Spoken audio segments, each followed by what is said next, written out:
The Computer Chronicles is brought to you by RonDiamond.com, the oldies site on the internet.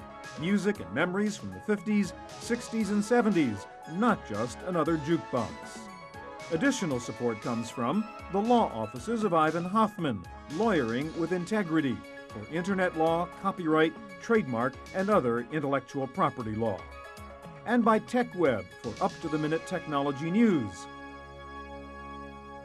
Hi, and welcome to this special edition of the Computer Chronicles. We are on the island of Maui in Hawaii, and you may ask, why are we doing a high-tech TV show in Hawaii? You will be surprised to find out that there are quite a few innovative high-tech startups here in the 50th state, and many well-financed, cutting-edge research and development projects here. To some, high-tech in Hawaii is an oxymoron. Hawaii is all about relaxing, sitting on the beach, while succeeding in high-tech is all about working your butt off. But times may be changing. Hawaii has many assets for high-tech success: a well-educated workforce, a high degree of computer literacy, and a desire to wean itself from depending solely on agriculture and tourism. Here in Maui, a high-tech startup called Trex is a typical example of Hawaii's newfound tech sector. Technology first developed to help the military look at ballistic missiles is being adapted to create a new generation of high-resolution digital video cameras.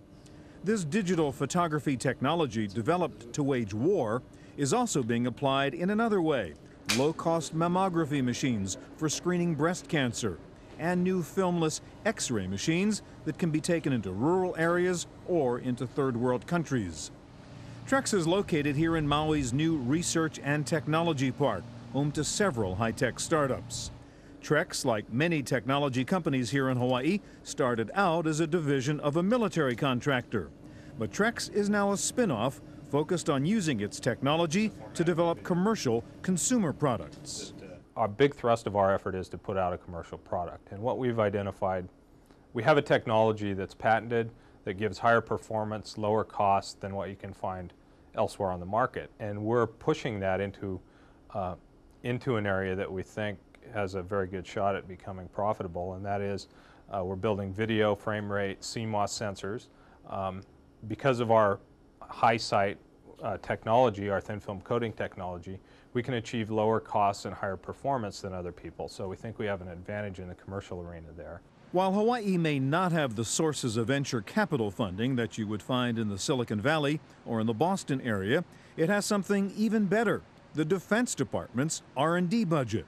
We were able to take a government-funded contract and in some sense leverage that as capital investment in the technology. So what it helps us as a company do is sort of use government funding to pay for some certain NRE, non-recoverable engineering charges, consider them as in a way similar to a venture capitalist, except they don't take stock. One of the challenges for any high-tech company in Hawaii is finding qualified engineering staff. But here at Trex, they say it has not been a problem. Paul Johnson cites one example. Two guys come to mind that we've hired from Silicon Valley. And one of the guys is just into windsurfing. And of course, this is the windsurfing mecca. So he was an easy sell. I mean, plus he's technically the right qualified guy. Otherwise, we wouldn't have hired him. So he came here because he liked the environment and the job. Another fellow we hired who was already living here, and he had relocated to Maui to the Bay Area a year or two before we showed up here, and well, I don't know what he was doing actually, but we ended up hiring him as a software engineer, and he had just wanted to get out of the Bay Area. However, it's not always that easy. There is still a prejudice about Hawaii, and some potential employees, even Paul Johnson himself, worried about what a job in the islands might look like on his resume. I was concerned it'd be a dead end career-wise to come here, because I wouldn't have the opportunities to move down the street, to interact with the people in the Bay Area or in the other areas of San Diego where the technology is being developed. But internal to our company, There are some very smart guys, and I'd say we got, to start our office over here, we got probably the five, in my opinion, the 5 best guys in the company to form the core of our office here. And with that bunch of guys moving here, I had no concerns anymore that this wouldn't be an ongoing viable operation. One of the reasons Trex is here in Maui is its proximity to this wonder of technology, the EOS telescope at the Air Force Research Lab. EOS, AEOS, is an acronym for Advanced Electro-Optical System. The telescope and the lab are located in an area of Maui dubbed Science City. It's high atop Haleakala Crater, 10,000 feet above sea level. The facility is primarily used for space surveillance. It's pretty much above the clouds, and it enjoys Maui's pollution-free atmosphere. The Air Force uses the telescopes on Haleakala to take extraordinary pictures of space objects. This, for example, is a picture of the Hubble Space Telescope in orbit around the Earth. The image processing you see here, called multi-frame blind deconvolution, takes 30 minutes per frame and does a fair job. The picture on the left is the original image. The picture on the right is the processed image. But that was a few years ago. The newest technology here can get you resolution like this, and it only takes 1 second per frame. This is the original image. This is the processed image. Original, processed. The EOS telescope here at the Air Force Research Lab is one of the newest and most sophisticated telescopes in the world. Its specialty is tracking low Earth orbiting objects, such as satellites and other atmospheric space objects like missiles. Another reason these telescopes can provide such clear pictures is the use of a computer-based technology called adaptive optics, which can literally stop stars from twinkling. The light that comes in, we perform what we call adaptive optics on this light. Light from a star, as you well know, will twinkle as it comes through the atmosphere. The atmosphere distorts the wavefront. We sense that wavefront at the telescope, and we have a deformable mirror that takes the bend out of that light to give us a nice wavefront again to our sensor. So we can take the twinkle out of the stars, we can take the degradation out of that wavefront, and so that we get an accurate image. The Air Force's incredible ability to track and follow fast-moving, low Earth-orbiting satellites has many potential applications. In one miraculous feat, they were able to aim a laser beam at a satellite and reflect that light from the moving satellite down to a stationary 8-foot-wide target on the Earth. It's a very difficult challenge. The pointing accuracies that you have to have of the ground-based laser propagator, the pointing accuracies of the mirror itself on the spacecraft, and as well calculating the distance that you have to lead the spacecraft as it comes over the horizon. It's farther away from you, the distance is farther, so to accommodate the speed of light you have to lead it more. As it comes overhead it's closer. The speed of light, because of your adjusting for the speed of light, you don't have to lead it as much, and then as it passes over again farther away from you, you have to lead it more. Calculating all that, keeping that beam on that mirror, and then that mirror pointing down to the target board and down in Kihei was just an incredible feat, and I believe we won an award, the SPIE award, for that work in that year. If you're having trouble imagining the billions of calculations needed to perform such a feat, Major Merrick has a simpler way of explaining this. If you can, picture a guy riding on a motorcycle 250 miles away at 18,000 miles per hour holding up a dime. We were able to hit that dime as it went by us. The applications for precision-guided laser beams go beyond using lasers as weapons. The military could use this technology to artificially illuminate a battlefield in the middle of the night. Or on the civilian side, the technology could enable scientists to extend daylight in parts of the world where there is very little. While this site is an Air Force research laboratory, it is also the center for a variety of civilian scientific research projects. One reason is the design of the telescope, which allows scientists to feed the telescope's images into multiple research environments. The light is collected at the primary mirror through the telescope, and it goes through what we call the coude path. Coude is French for elbow or to bend. And what we're doing is we're bending that light down to there's 7 experiment rooms down underneath the telescope where experimenters can set up their experiment, whether it be a laser experiment or a seeing experiment, whatever, and whether it be astronomical, for universities or for Air Force missions.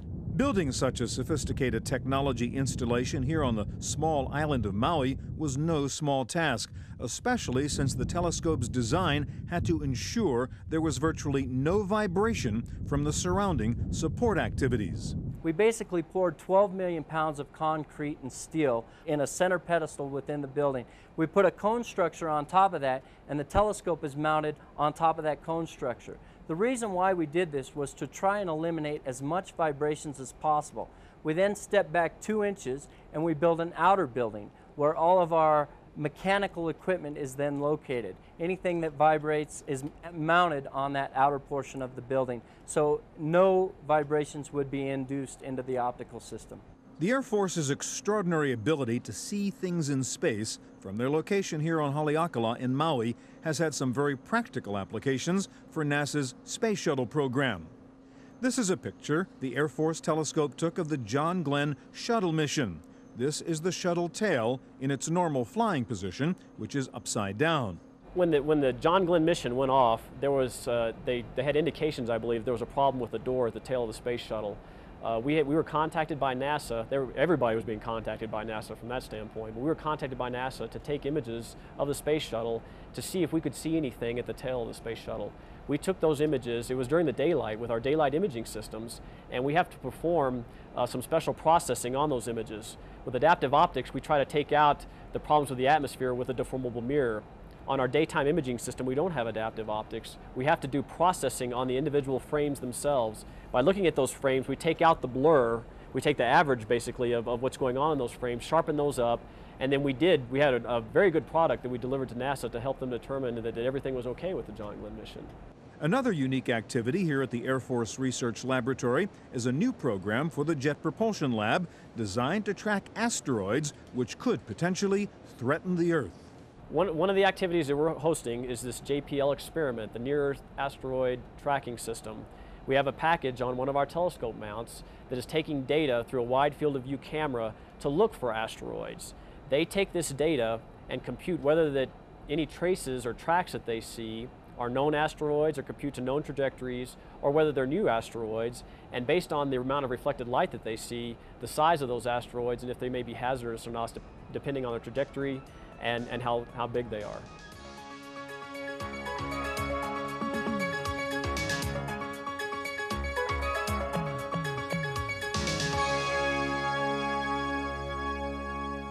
One of the natural assets that brings tourists to Hawaii is also bringing another high-tech industry to the islands. The asset is sunshine, and the industry is biotech farming.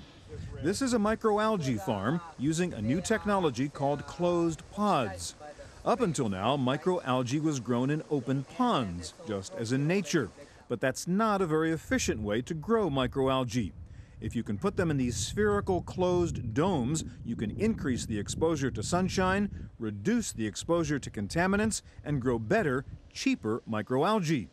The mature microalgae are used in new health supplements such as astaxanthin, which is an antioxidant. Research has shown that astaxanthin is 10 times more effective than beta-carotene and 500 times more effective than plain vitamin E. These microalgae are also used for a health substance called spirulina, which is rich in vegetable protein, and for another nutraceutical called snow algae or lactanase, which makes baby formula more like real mother's milk. The design of these biodomes was the result of extensive computer modeling in the field of fluid dynamics. This photobioreactor technology is the brainstorm of a Japanese physicist, Seishiro Hirabayashi. Our dome system has many advantages. One is this is closed system, so there's no contamination. So we can get a high quality product. And also we have temperature control systems, so we can control the temperature to some extent. And also we have special mixing systems. So production effectiveness of productivity is very good. Yes.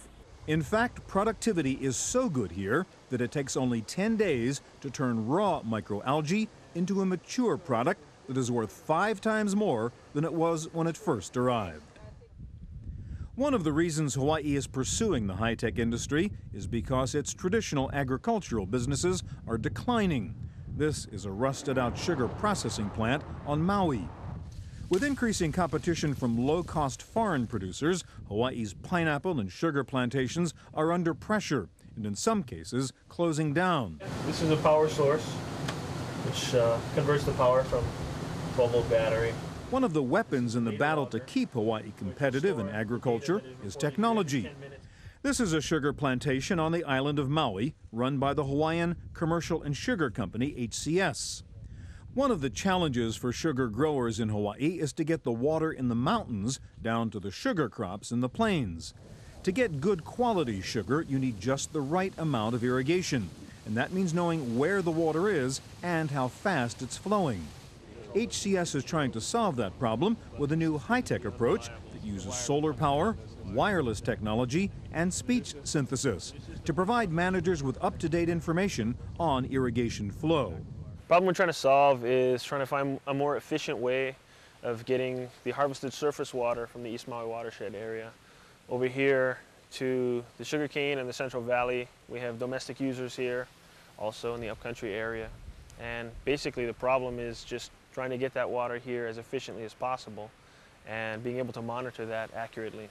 For years, they used a somewhat primitive technology solution to get information on water flow, but it depended on a very vulnerable network of power lines and communications lines. That system is good, but it is unreliable sometimes because some of the more remote stations are out in the forests, and if you get branches from trees or trees itself coming down on power lines or on the telephone lines, you'll snap a line and you have no service there. So you need to actually get out into the forest and drive around and follow this and troubleshoot and look for the broken line, repair it, and then you get your system back online. The old system here depended on a network of sensors which sent out beeps to the local operations office. The supervisor had to count the beeps and then correlate them with water level numbers in a printed manual.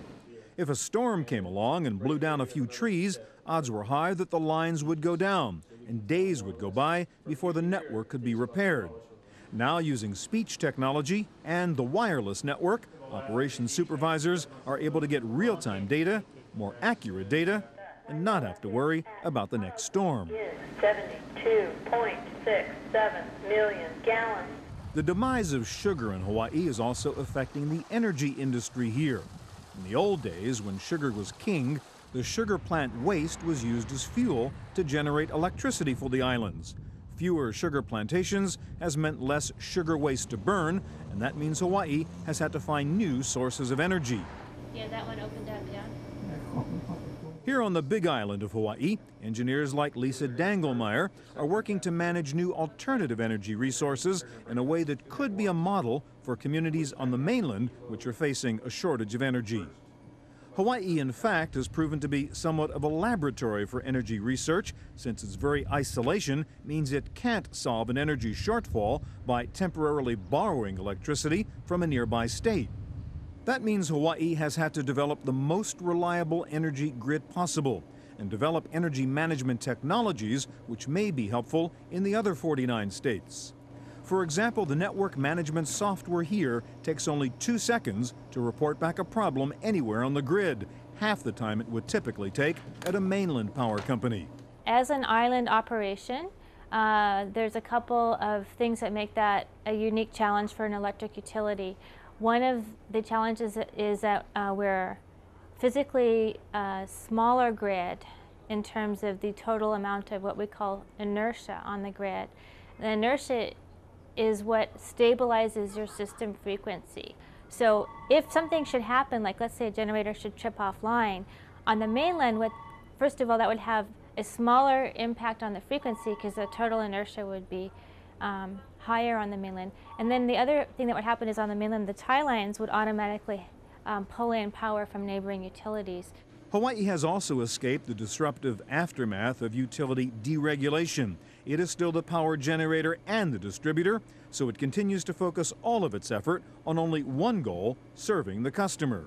If we don't have enough power here, we just don't have enough power. And there's no option, there would be no option but to not serve some of the customers eventually. You know, we haven't really had that situation very often. But on the mainland, it's not so much that they can't get power at this point, but how much are they willing to pay for it? And the price, I guess, has gotten very high. So the utility has to make a really difficult situation of what can they afford before they turn out the lights. We're still keeping the lights on is our focus. One of the most significant energy experiments in the world is taking place here on the Kona coast of the Big Island at the National Energy Laboratory of Hawaii, known as NELA. Using computer-controlled flow systems, the scientists here are generating electricity from the ocean, using the temperature differential between the warm water on the surface and the cold water on the ocean floor to create what may be the most viable source of energy for the future. This technology weapon to take on OPEC is called OTEC. The technology that we're developing here is called Ocean Thermal Energy Conversion, or OTEC. And OTEC uses the temperature difference between the surface water of the ocean, which here in Hawaii is nice and warm, and the deep water in the ocean, which is cold everywhere. And that temperature difference can be up to about, typically here is about 20 degrees centigrade or about 38 degrees Fahrenheit. And that temperature difference is enough to allow us to generate electricity from the temperature difference. One of the main benefits of OTEC technology for generating energy is that the ocean is the world's most abundant, reusable, clean energy source. The OTEC resource is very, very large compared to other alternative energy resources. If you take photovoltaic cells and spread them around on the land, you won't have nearly as much total potential energy as you can get from the surface, the warm surface layer of the ocean. The sun keeps shining, the ocean is a pretty efficient converter, and we can keep the energy stored in the ocean and use it as we need it. So it's a very efficient system. It also is environmentally very benign. Right now, OTEC is still a relatively inefficient source of energy, but with fuel prices rising, it may not be long before OTEC becomes the primary solution to the world's energy problems. The problem with OTEC, if you will, is that it is inherently a large-scale technology. It doesn't really work well until you get above 50 megawatts in size. Right now we're sort of at the experimental scale. We're just planning a 1 megawatt plant. So we've got a long ways to go to get to the full scale. And the thing that will make that happen more quickly is when the energy prices go up. We expect that the price of oil will increase, and when it gets up to, let's say, $50 a barrel, then the investment that's required in this technology appears much more promising. The OTEC project is located here on the Kona coast of the Big Island of Hawaii because of its unique geography, almost constant sunshine, and a very steep coastal cliff, which gives scientists here easy access to the warm water of the surface and the cold water thousands of feet below the surface. Also, easy access to deep water right off the coastline is a boon to the nutraceutical industry, the people who harvest nutritional supplements. The deep water here is amazingly clean and provides a perfect place to grow a variety of health supplements, including astaxanthin and something called spirulina. Spirulina is a health food supplement which is grown by our largest tenant, Biotech, and they sell it all over the world. I'm not sure, they were for a while the largest producer in the world. They sell spirulina. It's a marine microorganism, it's a microalgae that has a spiral-shaped cell, hence the name, and it is very rich in nutrients and vitamins, so people like to take it as a health food supplement. Finally, this unique ocean environment on the Kona coast of Hawaii is good for something else. We have a company growing Maine lobster that they bring in from Maine. Right now they're selling the Maine lobster wholesale. They're a wholesaler. They sell them retail to restaurants and to stores. And those lobster are just brought here for a little while. The same company has developed the technology to grow lobsters from eggs using the cold water, and they can actually greatly improve on nature. They can actually grow lobsters to a 1 pound size in 3 years or so, compared to 7 years or more in nature. They basically eliminate the hibernation periods in the wintertime. That's it for part 1 of our special series on high-tech Hawaii. We'll have lots more to come next week, including Hawaii's first silicon chip manufacturing facility, a visit to a world-class network test company in Honolulu, the building of Hawaii's first information age city, the search for exosolar planets at Mauna Kea, and new technology for predicting earthquakes and volcanic eruptions. For the Computer Chronicles, I'm Stuart Chaffee in Hawaii.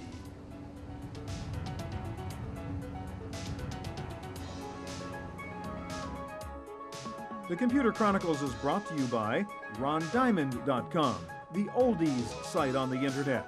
Music and memories from the 50s, 60s, and 70s, not just another jukebox. Additional support comes from the law offices of Ivan Hoffman, lawyering with integrity for internet law, copyright, trademark, and other intellectual property law. And by TechWeb for up-to-the-minute technology news. To purchase a videotape copy of today's program, call toll-free 1-888-310-7850. Please specify the show number and the topic.